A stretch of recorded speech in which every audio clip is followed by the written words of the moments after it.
Chers téléspectateurs, téléspectatrices, bonsoir, bienvenue parmi nous dans votre émission hebdomadaire, un autre épisode de votre émission Yana Santé en Guyane. Avec nous, on a docteur Stylios. Bonsoir, docteur Stylios. Bonjour. Voilà. Et madame Razana Sarah Joéline. Bonsoir, Bonsoir. Joéline. Voilà. Donc, docteur Stylios, c'est un chirurgien dentiste et secrétaire général de l'URPS, des chirurgiens dentistes en Guyane. Et madame Joéline Razana Sarah, assistante dentaire et formatrice au niveau de la nouvelle école de l'ESAD Cayenne. Voilà. Aujourd'hui, on est content de vous avoir parmi nous et on va parler de la santé dentaire en Guyane. Voilà. On parle toujours de la santé psychique, la médecine libérale, l'offre de soins en matière d'infirmière libérale. Mais aujourd'hui, on a choisi de parler de la santé dentaire en Guyane. Déjà, docteur Stylios, il y a combien de chirurgiens dentistes en Guyane? Alors, dernièrement, on a pu en recenser environ 75. 75 chirurgiens dentistes. Voilà. Et quelle est leur répartition territoriale? Bon, ils sont tous concentrés sur Cayenne, sur l'île de Cayenne, jusqu'à un peu donc en Kourou, oui. Macouria. D'accord. Saint-Laurent. Saint-Laurent, oui, Saint-Laurent, il y en a, ils sont 3, plus le service hospitalier, mais en libéral, ils sont 3. Parce que, en fait, on a des titulaires, ceux qui sont là installés ici en Guyane depuis un certain nombre d'années. Ils sont à peu près 40. Et on fait venir des collaborateurs. On a du mal à répondre à l'offre de soins, donc on fait venir des collaborateurs. Mais vous savez comment ça se passe, ces collaborateurs qui viennent pour 6 mois. Une durée déterminée. Voilà. Donc c'est difficile de faire le compte à chaque fois parce que quand ils sont, ils nous préviennent pas. D'accord. Et ils préviennent pas l'URPS, les instances. Oui. Ni Oui, c'est comme des médecins remplaçants, quelque sorte. Ça des collaborateurs pour une période plus longue. Quel est le rapport entre, c'est-à-dire le nombre de chirurgiens dentistes qui sont hospitaliers et libéraux? Quelle est la proportion?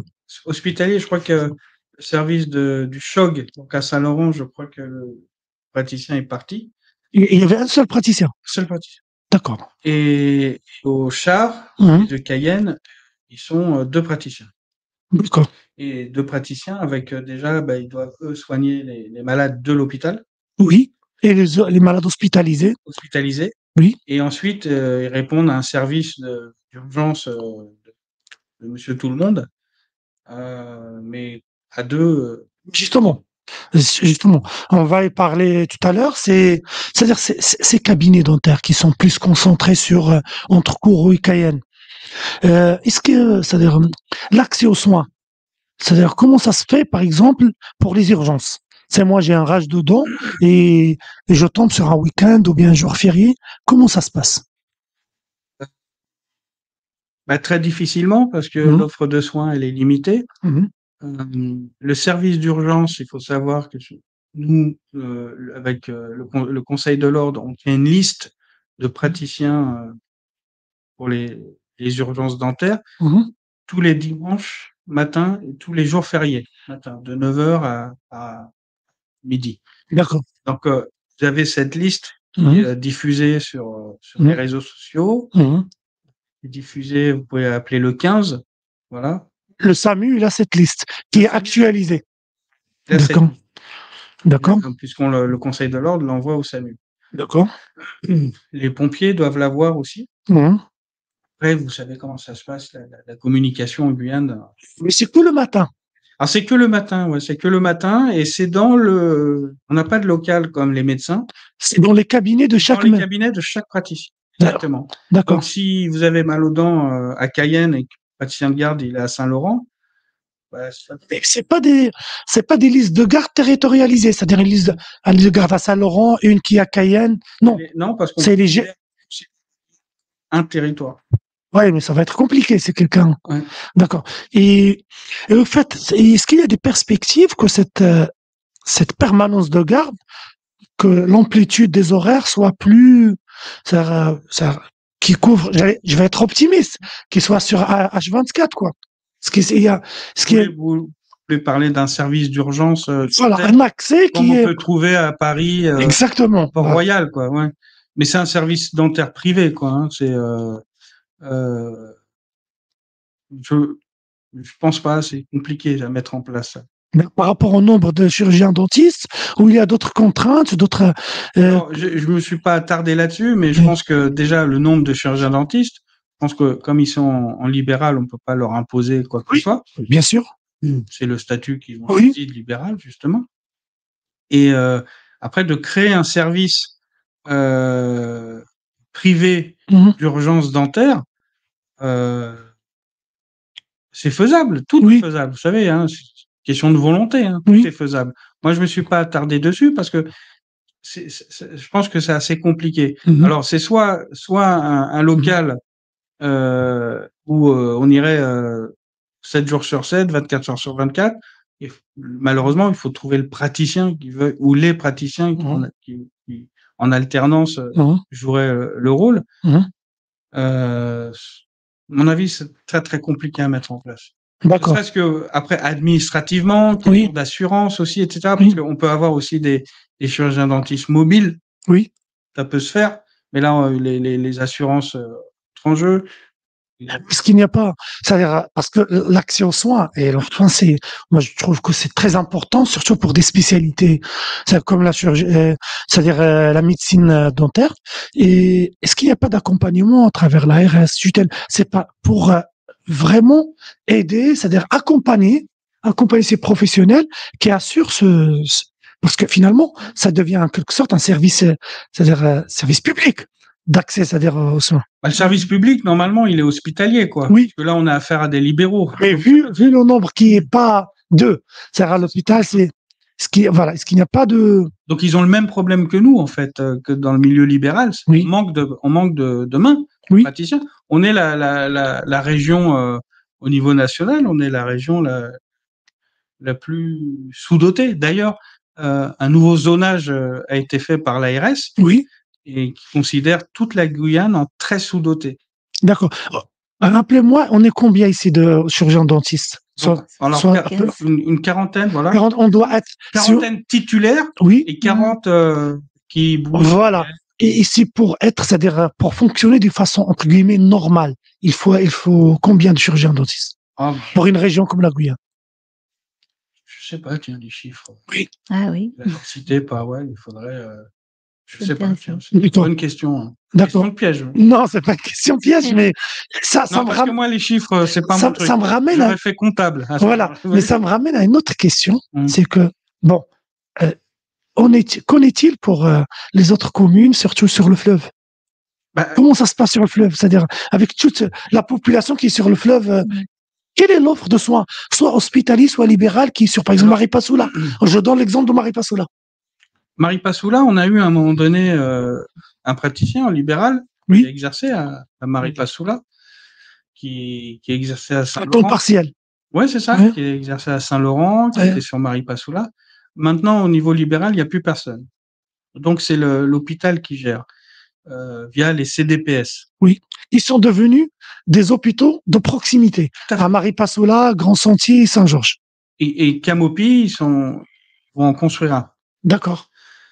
Parce que l'ancien CDPS était tout le temps inondé, parce qu'il était au ras du fleuve. Oui. Avec pluie, tout ça. Donc, il avait du mal à faire. Donc, l'offre de soins. L'offre de soins, je sais. Alors, il y a Saint-Georges aussi. Oui. Saint-Georges. Saint-Georges, donc l'hôpital a un fauteuil dentaire. Maripasoula, ils ont aussi un fauteuil dentaire. D'accord. Est-ce qu'il y a un chirurgien dentiste? Derrière un fauteuil dentaire, est-ce qu'il y a un chirurgien dentiste? Alors, il n'y a pas de chirurgien dentiste à temps plein. Et il y a quoi? Il y a des.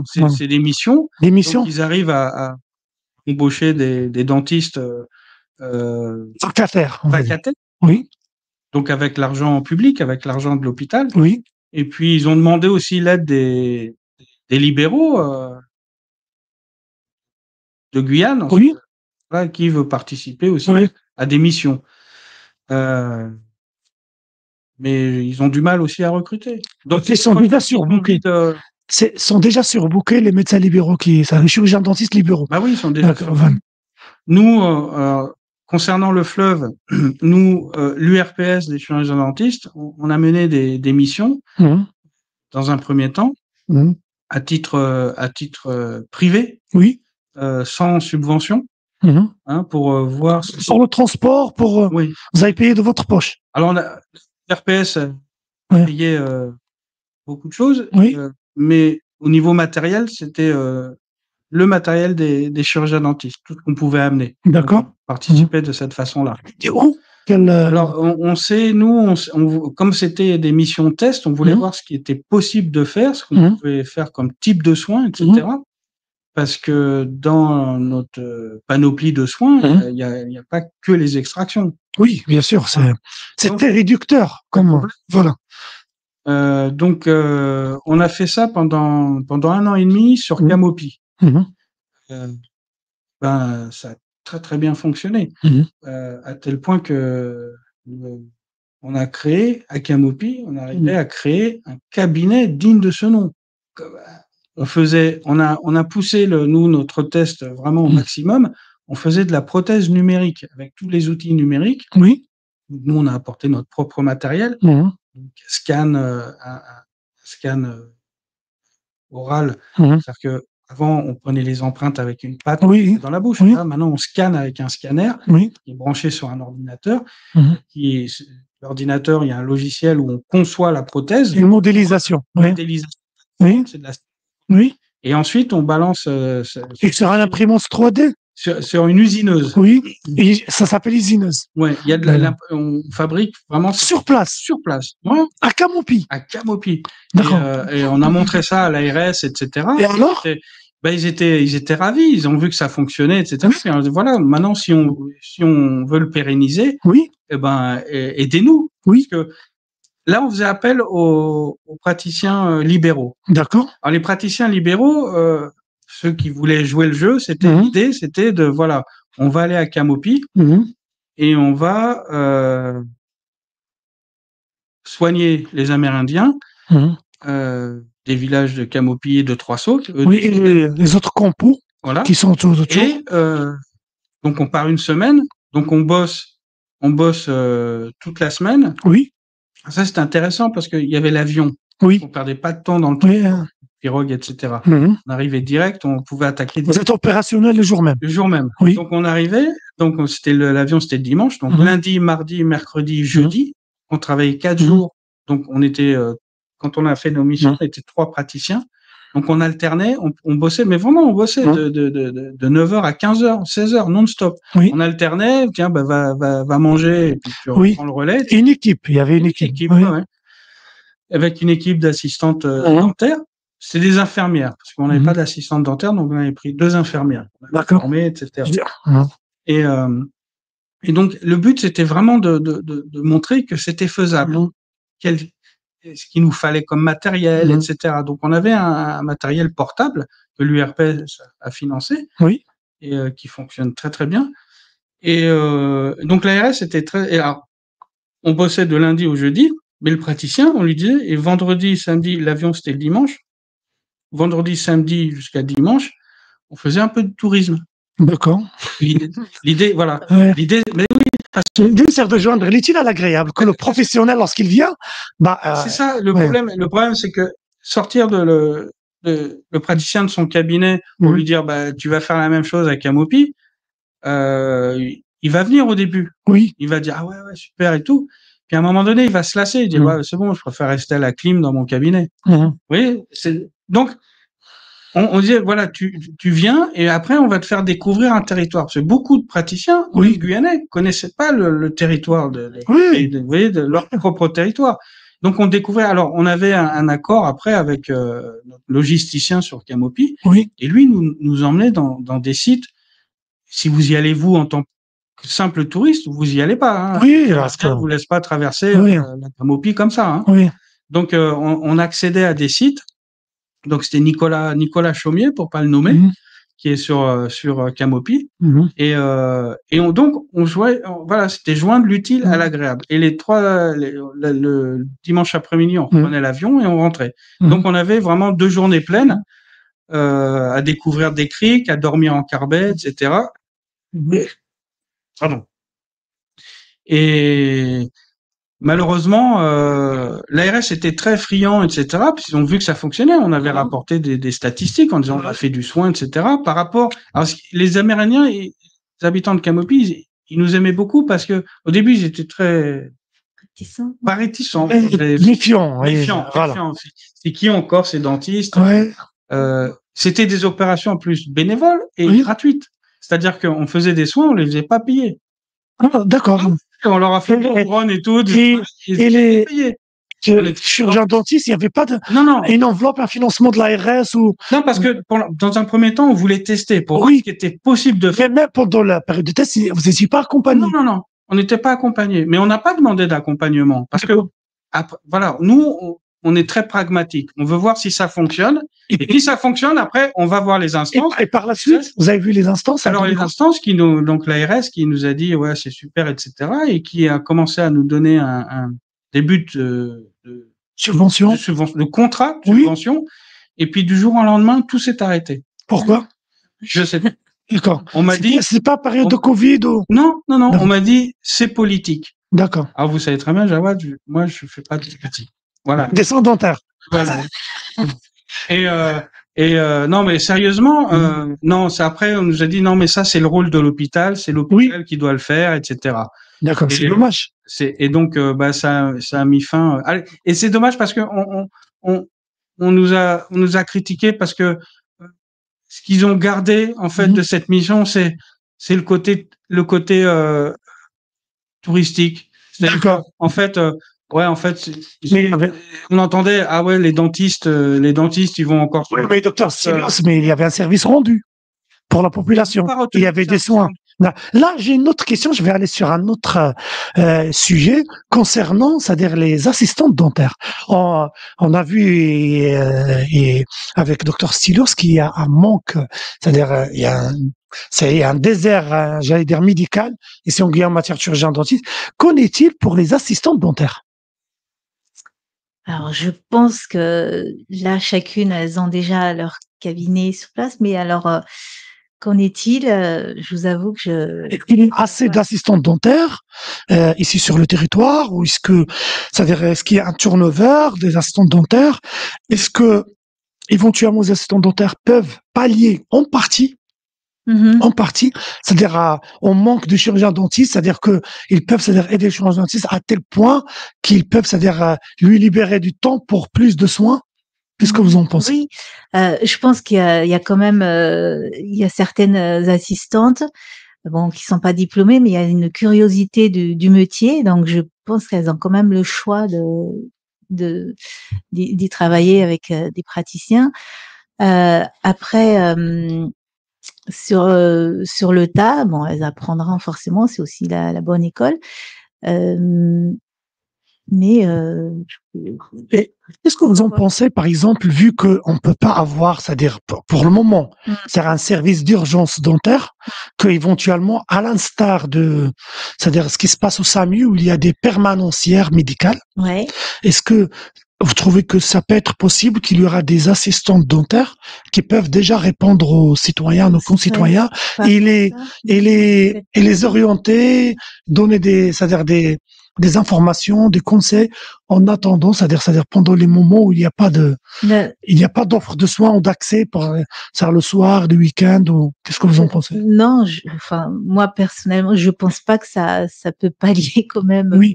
En partie complémentaire, mais les guider peut-être administrativement, mais pas encore dans des soins ou quoi que ce soit. Là, pour l'instant, on va les former pour être diplômés, mais je pense que docteur. En fait, le statut d'assistante dentaire, elle est là pour aider le statut des assistantes dentaires, elles n'ont pas le droit de travailler en bouche. Non, donc, bien sûr, oui. Donc la question que vous posez à Joëline, c'est voilà, vous avez mal aux dents, vous arrivez à l'hôpital et puis quelqu'un va vous dire il faut faire ci, il faut faire ça, mais je peux rien faire pour vous. Non, en fait, on peut pas. Non, en fait, c'est-à-dire de libérer. C'est-à-dire, moi, je vois l'assistante dentaire, c'est une personne qui va aider le chirurgien dentiste à libérer plus de temps que le chirurgien dentiste. Il se concentre court sur les soins. Tout à fait. Et tout ce qui est autour. C'est-à-dire conseil, information, c'est-à-dire ça se fait accompagnement, voilà.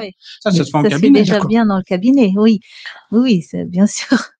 Mais déjà très bien une autre question, est-ce que je sais que c'est-à-dire les médecins, les chirurgiens dentistes comme les médecins, comme d'autres professionnels de santé, cette population est en train de vieillir doucement et tranquillement en Guyane. Est-ce qu'il y a la relève? Est-ce qu'il y a des internes qui viennent ici en Guyane? Et la faculté de chirurgie dentaire la plus proche de notre territoire, elle est où? Et comment ça se passe? Alors Jawad, dans votre question, il y a un sous-entendu, non? Qu'est-ce que vous voulez me dire par là? Que je suis vieux, c'est ça? Non, mais qu'à un certain moment, il faut. Bien sûr, voilà. Il y a des praticiens, comme chez les médecins, hein, il y a beaucoup de praticiens là qui sont pas loin de la retraite. Il y en a qui sont déjà partis en retraite. Oui. Et la relève, elle est compliquée parce que est-ce que c'est notre travail, nous, de praticiens libéraux, de travailler sur l'attractivité? Est-ce que c'est à nous de faire venir les praticiens ici? Nous, tout ce qu'on peut faire, c'est leur offrir un plateau technique digne de ce nom. Oui. Vous allez dans les cabinets dentaires, parce que les gens se font toujours une image du cabinet dentaire avec les pinces pour arracher l'os. Nous, la majorité des praticiens ici, voire tous les cabinets, sont équipés en outils numériques. D'accord. Les plateaux techniques sont vraiment bien adaptés, plus qu'adaptés, parfois même mieux adaptés que certains cabinets en métropole. Donc, nous, on peut pas faire plus que ça pour faire venir des gens. Mais est-ce qu'il y a une possibilité, vous offrez des terrains de stage pour ces internes qui veulent, dans un premier temps, venir découvrir ce qu'il y a? Nous, oui. Alors, on y travaille avec Madame Barthélémy de l'ARS. Oui. Et on essaie justement de faire venir des stagiaires. Alors, on n'a pas beaucoup de stages, nous, dans les études en ville. Oui. Ouais. On n'a pas beaucoup de stages. C'est un stage qui se fait en 6e année.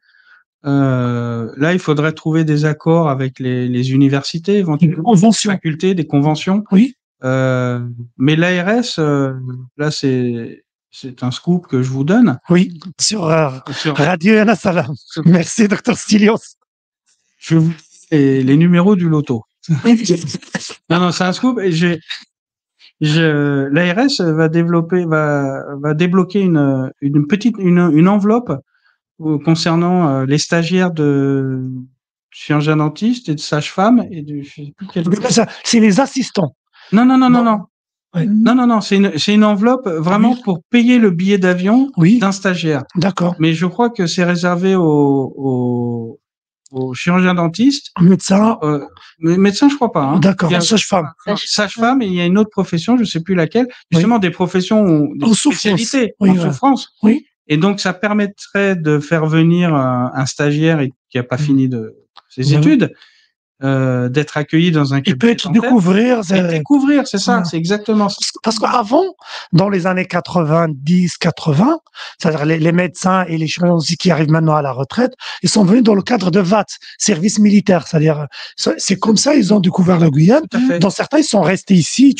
Et là, il n'y a plus de ces services militaires. Voilà. C'est bien, c'est pas bien, mais ici, c'est-à-dire la seule façon de couvrir la Guyane, c'est de venir faire un stage, voilà, et voir, c'est-à-dire, il y a des gens qui tombent dans, c'est-à-dire, l'amour de la Guyane, ils restent ici et peut-être ils font des attaches familiaux et tout, et ça nous permet, c'est-à-dire, de renouveler et de renforcer l'offre de soins. Tout à fait. Voilà. Et c'est de venir visiter la Guyane, parce que la Guyane, en métropole, ils la connaissent qu'à travers les médias, quoi. Oui, c'est souvent pas une image valorisante et positive. Ma dernière question concernant, c'est-à-dire pour les chirurgiens dentistes libéraux, je sais que, c'est-à-dire il y a des cotations, c'est-à-dire c'est la sécurité sociale, vous avez des cotations d'examen et tout, et je sais que, c'est-à-dire vous travaillez avec du matériel technique et tout, et vous avez un coût de rapprochement, c'est un surcoût par rapport à l'Hexagone.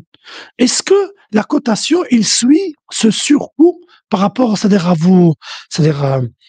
vos charges qui sont un petit peu, c'est-à-dire plus importants par rapport à l'Hexagone. Oui. Alors, c'est vrai que quand on est conventionné, on applique les tarifs de la sécurité sociale. Imposables. Ouais. Voilà.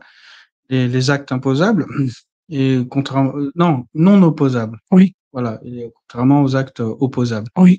Aujourd'hui, il y a une nouvelle convention qui est sortie, donc il y a pas mal de prises en charge de couronnes, d'appareils dentaires, d'appareils de ce qu'on appelle vulgairement les dentiers. Oui. Les gens ne le savent pas, ça. On va essayer de communiquer là-dessus. Mais ça, c'est le travail de la CGSS de communiquer là-dessus, parce que cette nouvelle convention, les gens sont étonnés. J'étais dernièrement à la Semaine Bleue pour les personnes âgées organisées par la CTG, et quand j'ai annoncé ça, après, ils voulaient tous venir. C'était au show. Malheureusement, c'est un bien grand nom, le centre de santé, parce que on avait 3 praticiens et on leur retrouve tout seul, et les 2 sont déjà partis en métropole. On a du mal à recruter.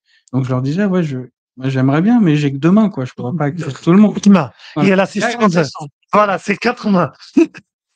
Mais pour la cotation. Pour la cotation, alors. Est-ce qu'il est adapté à nos surcoûts qui ont Guyane? Alors, tout ce qui est prothèse, c'est plafonné, donc c'est les mêmes prix qu'en métropole. Ah oui, et il ne tient pas compte de rapprochement. Du surcoût, parce que nous, on a un surcoût ici. Oui. Si on doit faire des prothèses vraiment pointues, etc., donc on est obligé de passer par des laboratoires en métropole. Oui. Donc les frais de transport, ces gens. Les frais de rapprochement, on appelle ça. D'accord. Les frais de rapprochement, nous, ils sont énormes, parce que nous, on peut pas attendre. Il faut que ça revienne en chronopost. Donc vous connaissez les prix des chronopost ou DHL, etc. Donc là, pour cette partie-là, il n'y a pas de majoration, en fait. C'est les mêmes prix qu'en métropole. Il va y avoir une petite majoration sur la consultation. Oui.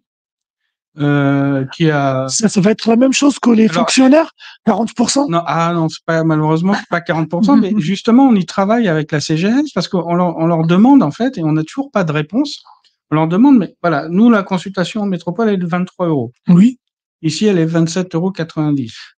Sur des soins aussi, il y a une petite majoration qui représente 0,03%. C'est peut-être, ça peut être. Mais on leur demande. Qui a calculé ce... Mais justement, ça peut pas être la cause qu'on n'a pas ici du chirurgien dentiste, que l'attractivité il est nulle en Guyane, puisque si c'est globalement les mêmes, c'est-à-dire cotations qu'en métropole, en Hexagone, les gens ils vont préférer rester en Hexagone. Surtout qu'il n'y a pas de surcoût. Alors il y a ce côté financier, ce côté économique. Il est plus intéressant, par exemple, pour un jeune praticien d'aller s'installer dans la Creuse, parce que il y a, pour peut-être en parler éventuellement, cette fameuse ZRR et ZFANG. Donc ici, il y a aucun cadeau fiscal pour un praticien. Accompagnement fiscal. Accompagnement fiscal pour venir s'installer en Guyane. D'accord. Donc un praticien va dire, je préfère aller dans la Creuse, où là il reçoit une subvention de la Sécu. S'il s'installe il doit signer pour 5 ans, plus un accompagnement fiscal au niveau de l'URSSAF. Sans le surcoût de Guyane. Et sans le surcoût. Donc, il n'y a pas de DHL, chronopost. Donc, il est nettement gagnant. Ici, on a moi, j'ai appelé ça une carotte fiscale. Vous voyez? Aujourd'hui, vous avez cet accompagnement fiscal si vous voulez ouvrir une onglerie, un salon de coiffure. Mais pour les professionnels de santé, il n'y a rien du tout. On peut pas faire un salon de coiffure dentaire? Comme ça. Il faut demander au Conseil de l'Ordre. Voilà. Sur cette anecdote, je remercie Dr Stilios. Merci. Voilà. Et Madame Razana Tsara, assistante dentaire, de nous avoir éclairé. Et chers spectateurs, on vous donne un rendez-vous la semaine prochaine avec un autre thème sur la santé en Guyane. D'ici là, je vous souhaite bonne fin de semaine. Au revoir. Au revoir.